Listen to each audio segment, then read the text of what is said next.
سلام دوستان، امروز طرز تهیه یک سالاد زمستانی لبو و شلغم به همراه سس جذاب داریم. این سالاد بی‌نهایت خوشمزه هستش.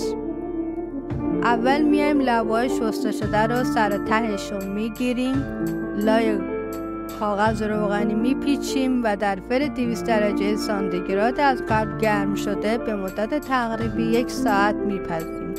من اینجا هیچ شکری بهش اضافه نکردم و خود لبوی طبیعی رو پختم.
شلغمم توی آب سرد میذارین، شلغم شسته شده رو البته، و میذاریم روی حرارت اجاق به مدت تقریبی مثلا 15 تا 20 دقیقه بپزه به حدود 70 تا 80 درجه.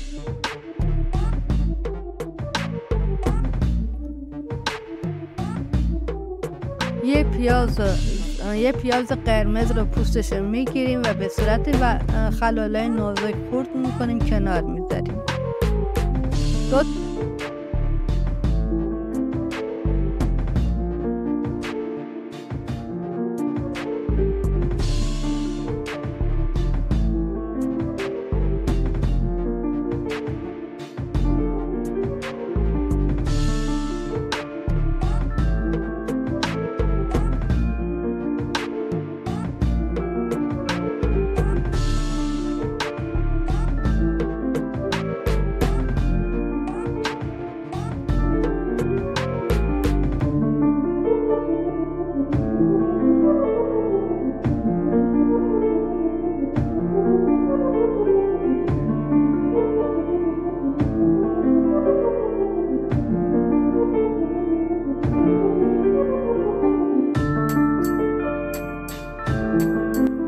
شلغم‌های پخته شده رو پوستش رو میگیریم و با کمک چاقو یا رنده به صورت ورقه‌ای خرد میکنیم.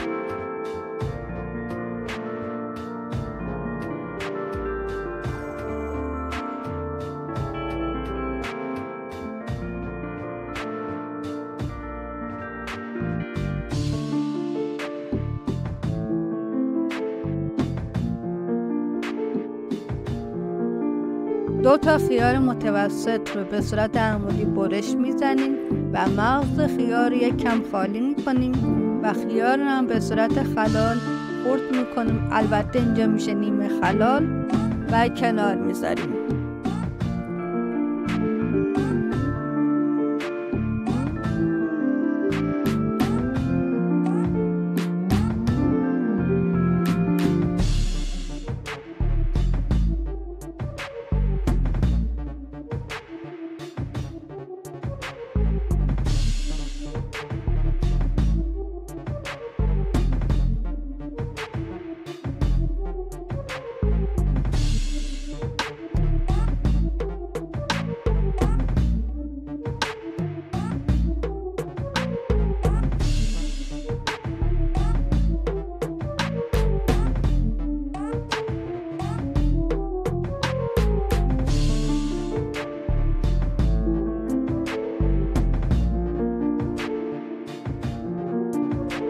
برای سس این سالاد جذاب حدود 3 قاشق غذاخوری ارده رو با آب 2 تا لیمو کوچیک مخلوط میکنیم. حدود 1/4 قاشق چایخوری نمک و 1/8 قاشق چایخوری هم فلفل سیاه بهش اضافه میکنیم و همش میزنیم.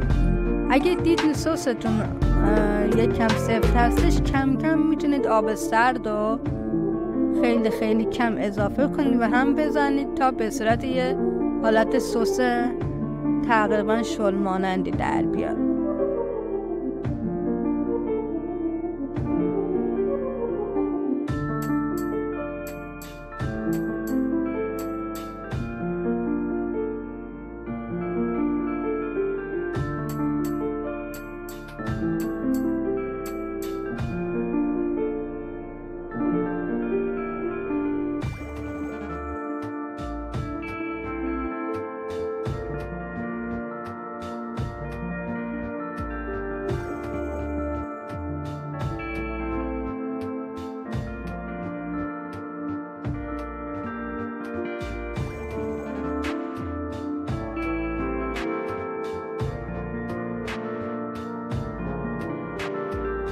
لبوی پخته شده رو پوستشو میگیریم و به صورت ورقه با کمک رنده یا چاقو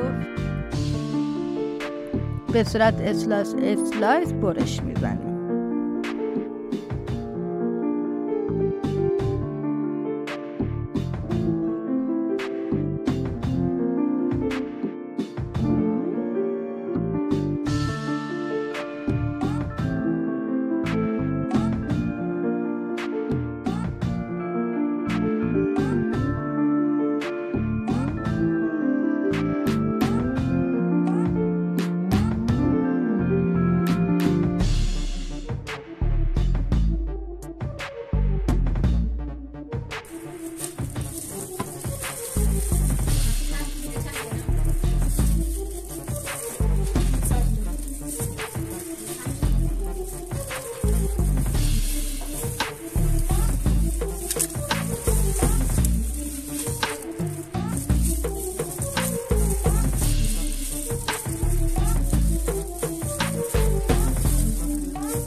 حالا یه بشقاب سرو میذاریم، یه ردیف از شلغم‌های ورقه شده میذاریم، بعد یه ردیف لبوی ورقه روش میذاریم، بعد